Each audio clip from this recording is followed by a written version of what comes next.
Welcome to WhiskyCast, cask strength conversation featuring news and interviews from the world of whiskey. I'm Mark Gillespie. This is episode number 713 for July 12th, 2018. Coming up in just a few minutes. There is no doubt, with the Parkers or a lot of different releases, that if it's not older than 15 years old, straight barrel proof, unfiltered whiskey, people are just, they're going to talk negative about it. Well, the reality is, we've got 1.4 million barrels in inventory. We've got 15, 20, 23, 27-year-old barrels. I mean, we can always go to that. But every now and then you want to try something a little bit different. Heaven Hill unveiled this year's Parker's Heritage Collection whiskey this week, and it's creating a bit of controversy. It's a bourbon finished in Orange Curaçao liqueur barrels. Heaven Hill master distiller Denny Potter joins us later on WhiskyCast In-Depth to explain and perhaps even defend it. We'll also have the calendar of events, your voice behind the label, and taste some craft whiskeys in the What I'm Tasting This Week department. That's all just ahead on this edition of WhiskyCast.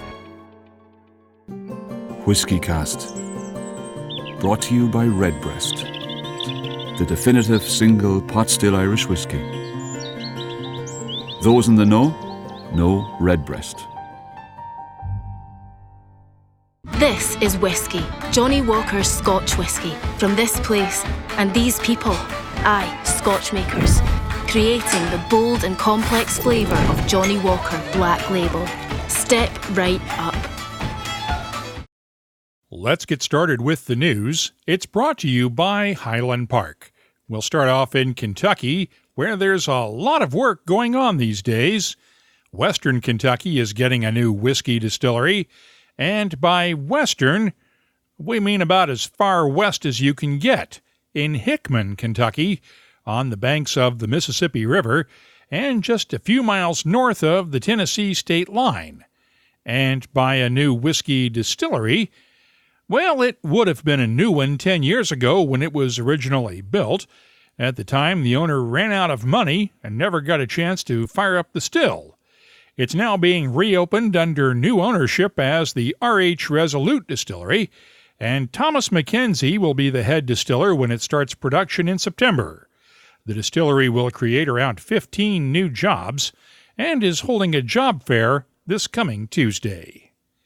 Meanwhile, Angel's Envy Distillery in Louisville is launching an expansion project just 2 years after it opened at the eastern end of downtown Louisville's Whiskey Row.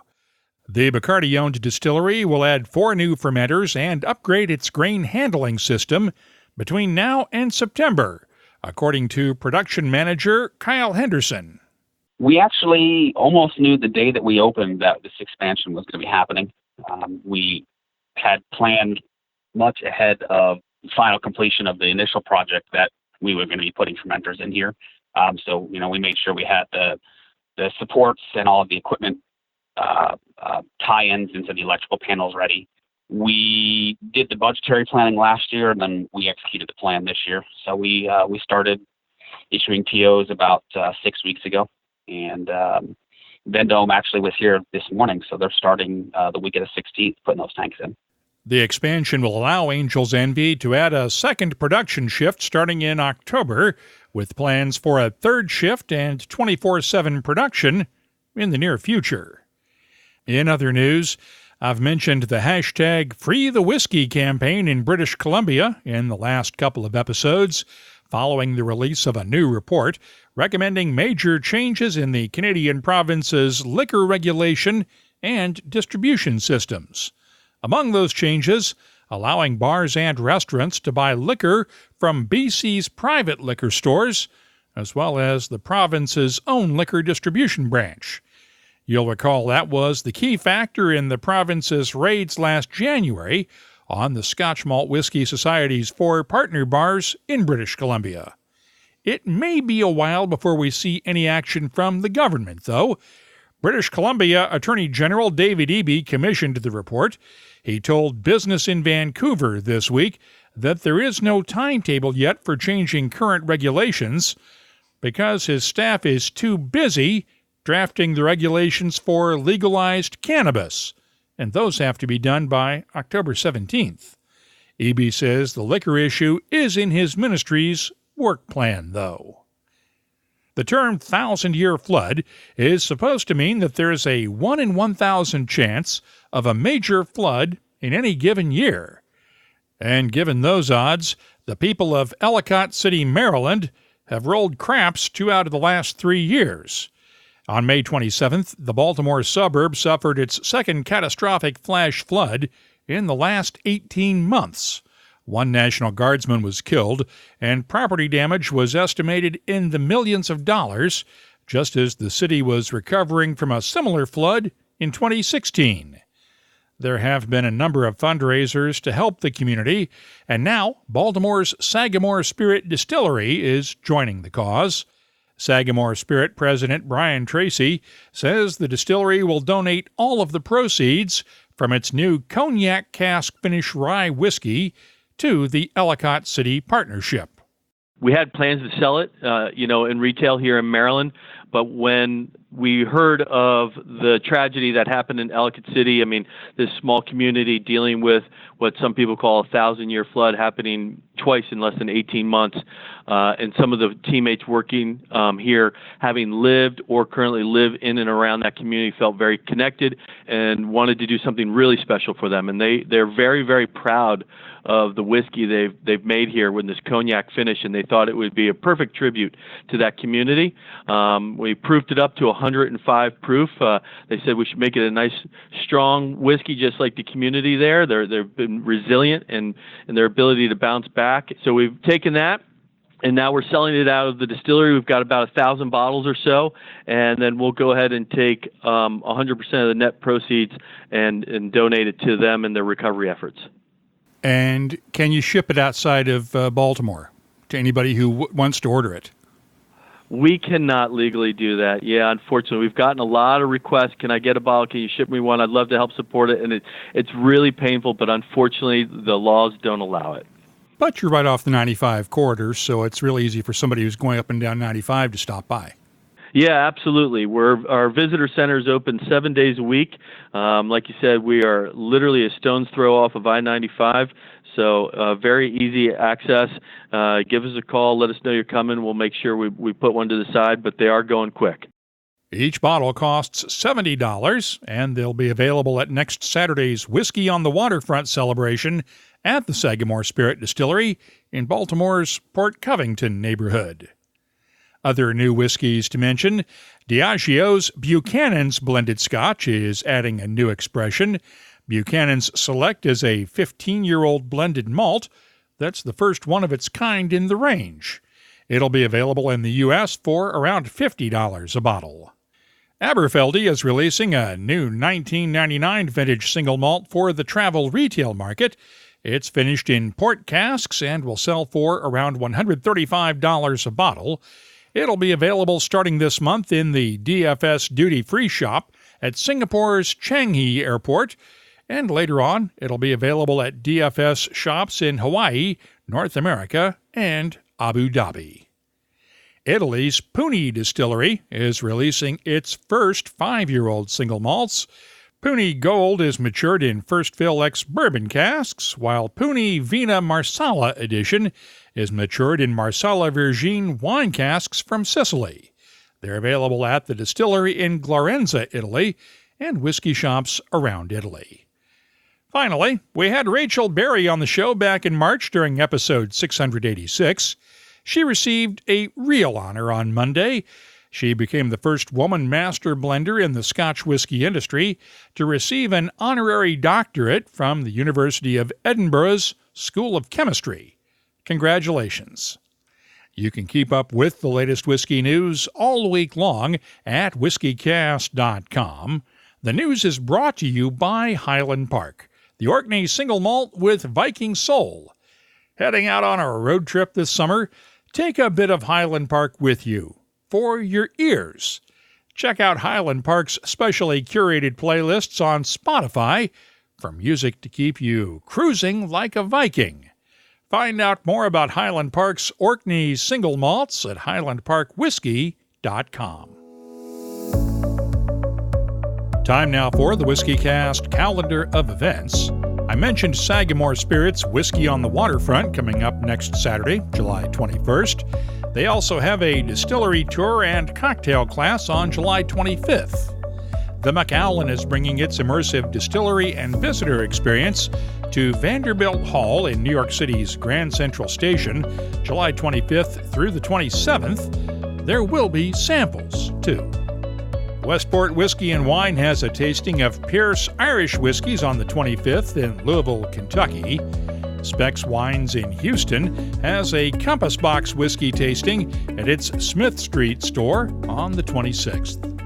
Whiskey Brothers, the only whiskey show, is the 27th and 28th in Johannesburg, South Africa, and that same weekend is Whiskey Life Perth in Perth, Australia. Finally, Tasmanian Whiskey Week is coming up August 13th through the 19th at various locations around the Hobart area in Tasmania, Australia.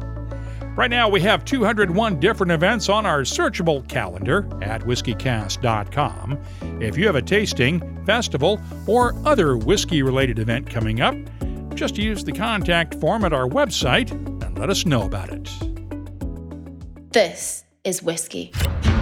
Johnny Walker's Scotch whiskey. From this place, and these places in that place. These are the people that make it. This is what they sound like. Because you're a cheeky wee blighter. Dance like. Aye, like that. This is what they do all day. Building the great character of Johnny Walker Black Label. Aging in oak for 12 long years. Thanks. Oh, it's gorgeous there. What is character? It's giving a damn. You're all right, lassie. Which looks like this, as much as this. See, the land that shapes these people and the people that shape this whiskey all shape how bloody good it tastes. Put the bloody game on the telly, Alan. A whiskey as bold as it is complex. For every step you take, this is Johnny Walker Black Label, friends. Step right up. Cut. Can I drink this now? Johnny Walker Black Label Blended Scotch Whiskey. 40% alcohol by volume.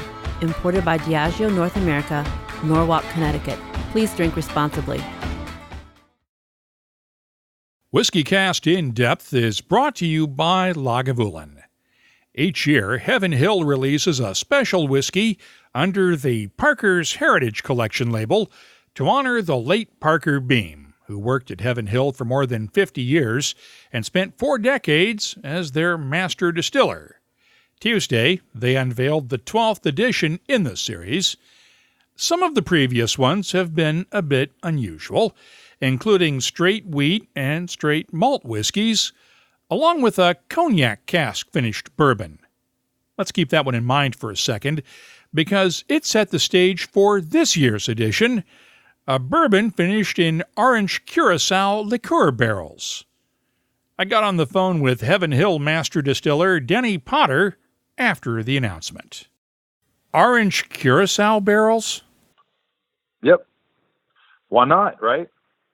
You know, it's one of those things where, you know, obviously we had a Parker's release. I think it was the 5th edition maybe, where we did a finish in cognac. So we've had a relationship with a master blender, Alain Royer. And, you know, we have an innovation team. And, you know, part of our innovation team, there's like 7 or 8 of us, and we get together, try to get together every month, although it may not be every month.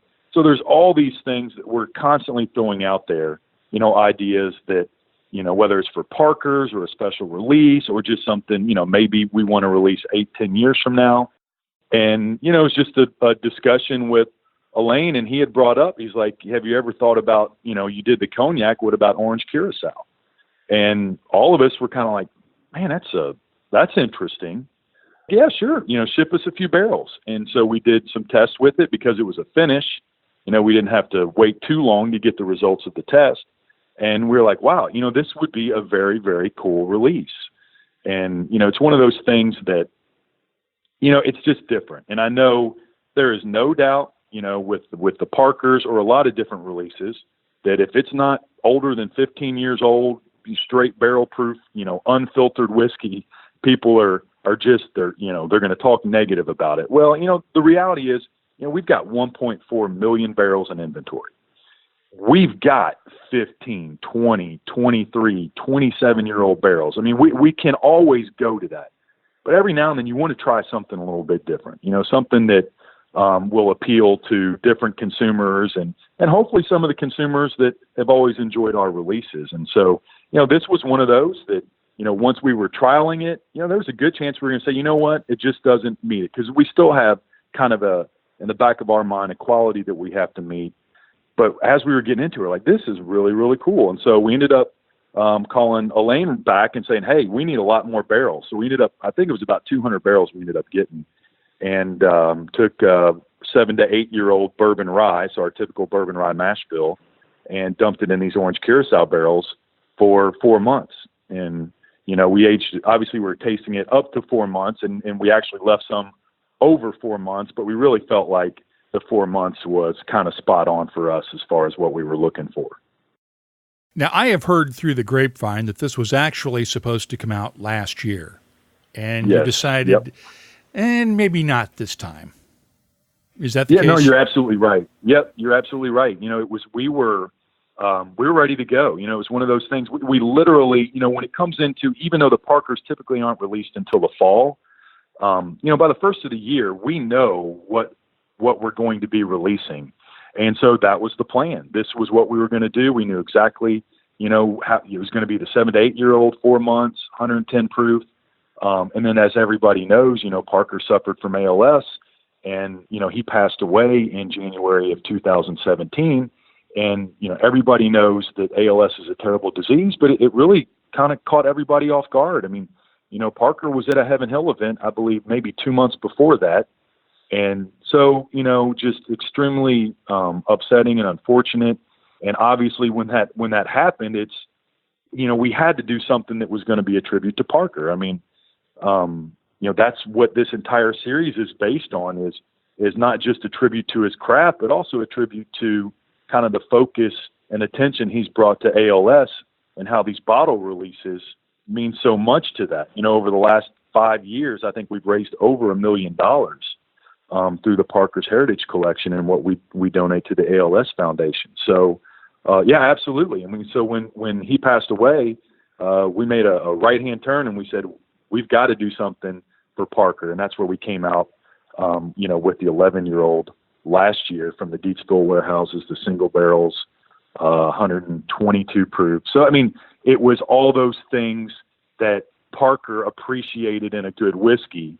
And so it made sense, but it definitely delayed the release of this one. So that's what we've got for this 12th edition. It was scheduled to be the 11th, and so we postponed it for a year. And they basically sat in steel drums until we were ready to bottle it. So that's what we've got for this year. Did Parker ever get to try this one before he passed? No. Being that it was standard 7 to 8 year old bourbon rye recipe, so obviously he's had plenty of that in various parts of the warehouses and in different warehouse sites. But he did not. He did not get a chance to taste the Orange Curaçao. That would have been right. Yeah, that would have been right around the end of 2016, I believe. What do you think he would have thought of it? I think he was pretty proud of obviously the cognac release or the cognac finish, because, I don't think Parker would have ever released anything or given his blessing to anything that he didn't like. And, so I know that Parker appreciated kind of the art of doing something a little bit different. And it's not, it's not to say that's what we want to do all the time. Obviously, it's not something we want to do all the time, but to do something a little bit different. I mean, I definitely think he would have appreciated this release, and maybe, who knows if it would have been his favorite. It's hard to say, but I certainly don't think that he would have thought anything less of this release this year.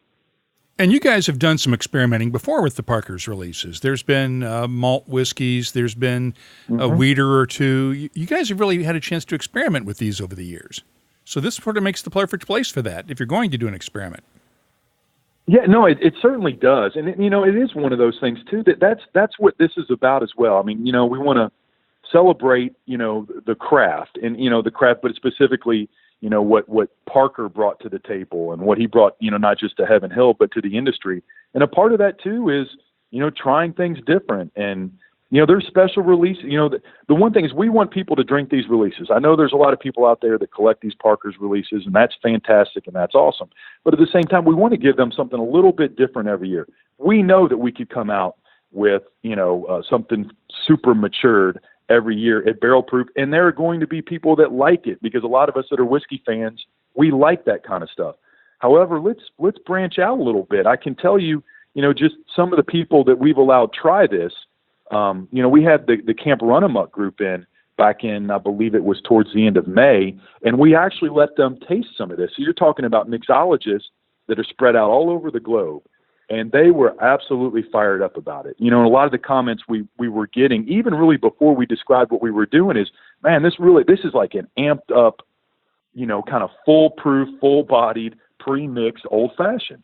And we're like, well, that's kind of what we thought too, as we were sitting together with the innovation team. And so it was very well received with that group, because, they can play with it a little bit, and it's something that's a little bit different. It gives them a bit of a different story rather than, just age and proof. So you're right. We kind of look at the Parker's editions as those, but at the same time, I mean, you can't go too far out there. You need to make sure that you're kind of reined in, and you really are focused on the whiskey itself, and then some of these other things you can potentially do to either enhance it, impact it, affect it, maybe just give it a little bit of a different profile. And as you noted, you could have released another old one, and in fact you did last week with the announcement of the 27-year-old that's coming in a couple of months here. Yes, you're right. Yep, the Heaven Hill release. So, yeah, when you're a company like ours that's been around for almost 83 years, and, we have the inventory that we have. We have such a diverse portfolio just within the whiskey category that, those are strategic things that we try to do to try to give, other labels some a little more attention. And so you don't want all the old barrels to go just to Parker's, because there's other things we can do there. But yeah, you're absolutely right. It's not that we're hoarding those barrels. They're being released. Maybe it's an Elijah Craig 18 or a 23, or like the Heaven Hill that you heard about last week. So we still do all that. It just may not always be the Parker side of it. And realistically, you only had 3,000 bottles of that 27-year-old. You couldn't do that as a Parker's, because if you do that, you don't make enough money for ALS, and you do 18,000 bottles or whatever of the Parker's, or however many you do, you make a lot more money for ALS Association when you do it that way. No, you're absolutely right, Mark. When you're talking about the 27 in particular, there's no way that ever even gets thought of being the Parker's release, just because we knew how many barrels of that we had, and it wasn't going to meet the standard so that we could nationally distribute this product and then at the same time guarantee a certain amount of money for ALS. And, usually when we're doing a Parker's release, at a minimum, we've got to be, in the 100 to 150 barrel range, just so we can get that distribution, and also those funds that come back that we donate to the ALS Foundation. So, no, you're absolutely right. There are other things that come into play with this Parker's that you have to make sure you have enough that you can do the things that we've done with it in the past. So what are we going to see next year? Let's focus on this year's release, since people obviously are finding out about it now. And I'll be honest with you, I don't have a clue. I can tell you there's probably 4 or 5 things that we're zeroed in on, and we're just not sure yet. But that's part of, by the time, this hits the market, which will be in September, we will definitely be zeroing in on what we're going to release for next year. But I can tell you, we do not know what we're going to release in 2019 yet. But that's part of the fun. We don't want to get too far ahead of ourselves. We've got plenty of things in the pipeline that we know can be Parker's, but we let's enjoy this. And then as we near September, then we'll really start, zeroing in on where we're going to be for next year. But it is definitely a fun process. This year's Parker's Heritage Collection edition will be available starting in September for around $90 a bottle. And as we mentioned, part of the proceeds will go to the ALS Association and it's Parker's Promise of Hope Fund. That's WhiskyCast In-Depth, brought to you by Lagavulin, the legendary Islay single malt. Look for the classic Lagavulin 16-year-old, the Distiller's Edition, and the throwback 8-year-old Lagavulin at a whiskey shop near you. Find out more at malts.com. The What I'm Tasting This Week department is brought to you by Heaven Hill Distillery. I've been trying to clear out some of the backlog of whiskeys on the tasting table and spent some time this week with a few craft bourbons. Boot Hill Distillery in Dodge City, Kansas makes its Red Eye whiskey from a bourbon mash, although it's not labeled as a bourbon. It's bottled at 40% ABV, and the nose has notes of popcorn, honey, charred oak, and just a hint of spice. The taste? Cinnamon red-hot candies, a touch of pepper, and hints of honey and vanilla underneath. The finish fades quickly with lingering touches of cinnamon and honey. I'm scoring Boot Hill's Red Eye Whiskey an 84. Mad River Distillers in Vermont makes its bourbon with a 4-grain mash bill of corn, rye, wheat, and barley. It's bottled at 45% ABV, and the nose is aromatic with a nice balance of subtle spices, honey, charred oak, and just a hint of butterscotch. The taste starts off with caramel cola and black pepper notes at first, and the pepper sticks around for a while before fading in the finish to reveal a touch of honey. I'm scoring Mad River Bourbon an 86. I'll have more tasting notes in just a minute, but first, this week's tasting notes are brought to you by Heaven Hill Distillery, proud to announce a new grain-to-glass project where proprietary seed and unique mash bills re-examine the variables that go into making whiskey. See more at heavenhilldistillery.com/blog. Think wisely, drink wisely. KO Distilling in Manassas, Virginia, distills a range of bare-knuckle whiskeys, including a wheated straight bourbon that's bottled at 45% ABV. The nose has notes of caramel, campfire smoke, allspice, brown sugar, and just a hint of honey. The taste is tart and peppery with notes of lemon pepper, honey, vanilla, campfire smoke, and a touch of spearmint in the background. The finish has a long, subtle tartness and just a hint of spearmint. I'm scoring KO Distilling's Bare Knuckle Straight Bourbon an 87. And finally, Watershed Distillery in Columbus, Ohio has an unusual mash bill for its flagship Watershed Bourbon. It's a 5-grain mash of corn, wheat, rye, barley, and spelt, matured for between 3.5 and 4 years. It's bottled at 47% ABV, and the nose has a good aroma with a nice balance of roasted corn on the cob, honey, molasses, and just a bit of butterscotch. The taste has a good balance of spices and sweeter notes with touches of ground peppercorns, allspice, honey, vanilla, and butterscotch. The finish, long, spicy, and fades away gently. I'm scoring Watershed Bourbon a 90. The What I'm Tasting This Week department is brought to you by Heaven Hill Distillery.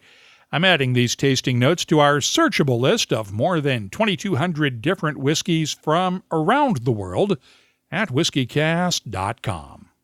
Redbreast fans have always cherished our whiskey's sherry notes, so we set out to embellish that character.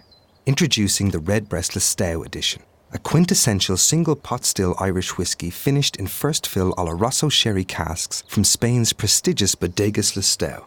Carrying Redbreast's trademark pot still spices and dark dried fruit notes, the Listowel edition is graced with an enduring sherry finish that would be better described as a final act. Discover the newest branch on the Redbreast family tree.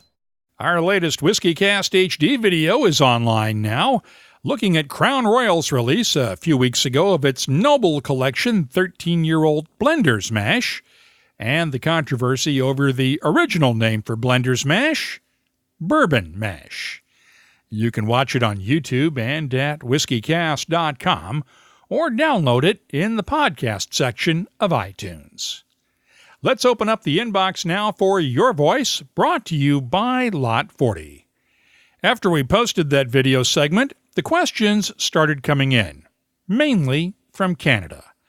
Rod Zebiak of St. John's, Newfoundland, was one of several people asking whether it will be available in Canada. His question, will it still be called bourbon mash in Canada, or will they change it to blender's mash?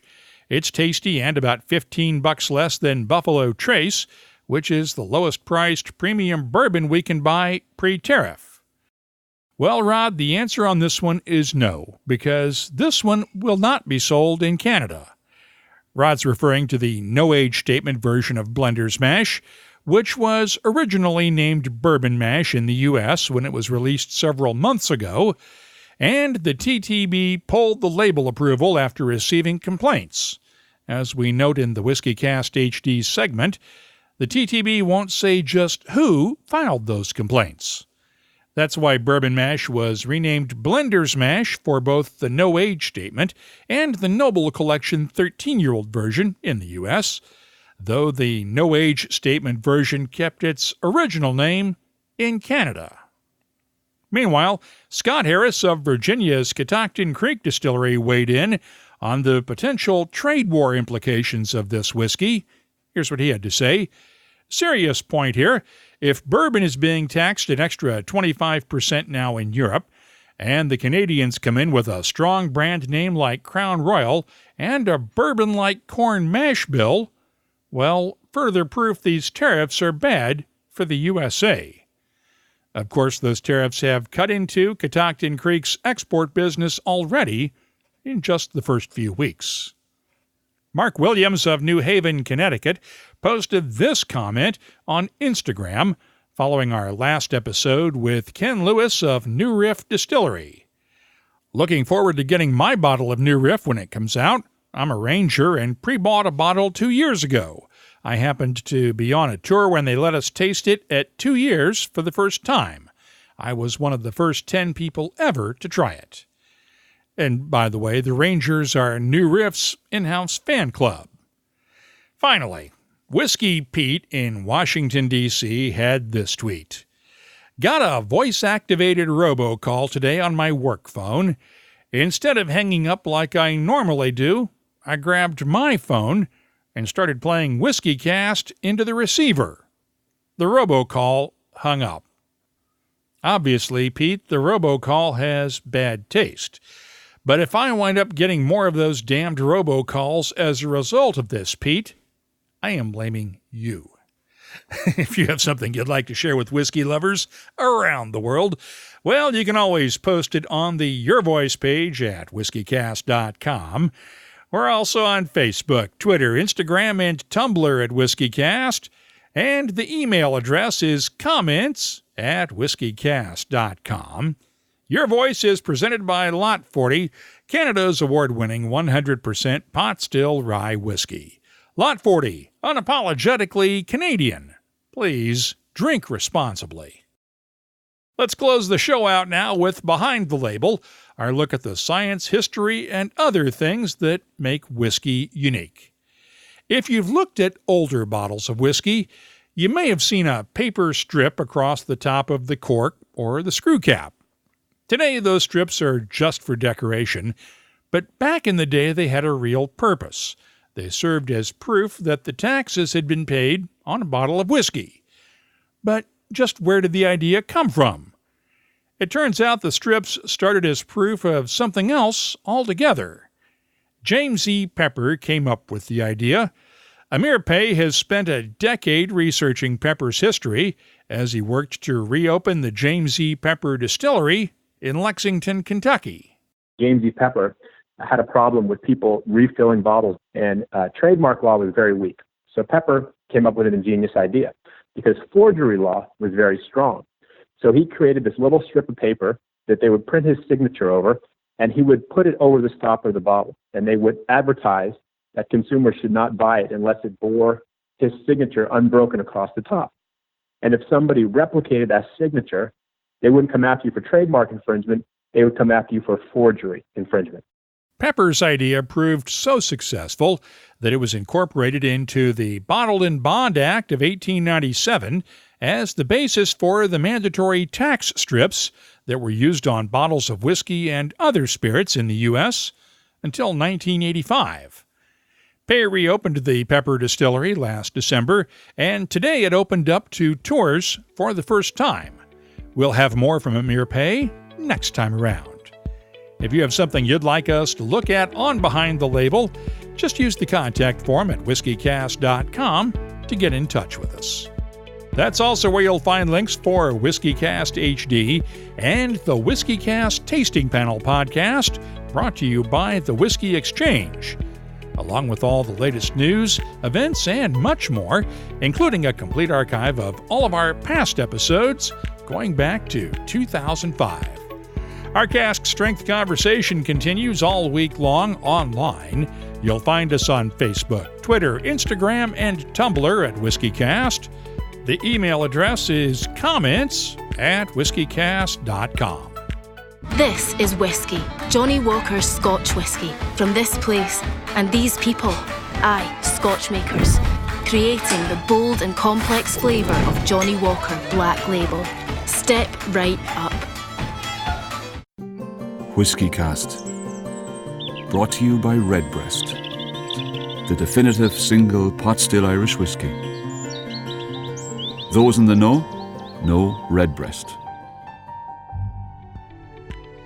WhiskyCast is a production of Cask Strength Media, copyright 2018, and comes to you twice each week from the charming, yet regrettably dry town of Haddonfield, New Jersey. I'm Mark Gillespie, reminding you that when you drink, please drink responsibly. Thanks for listening.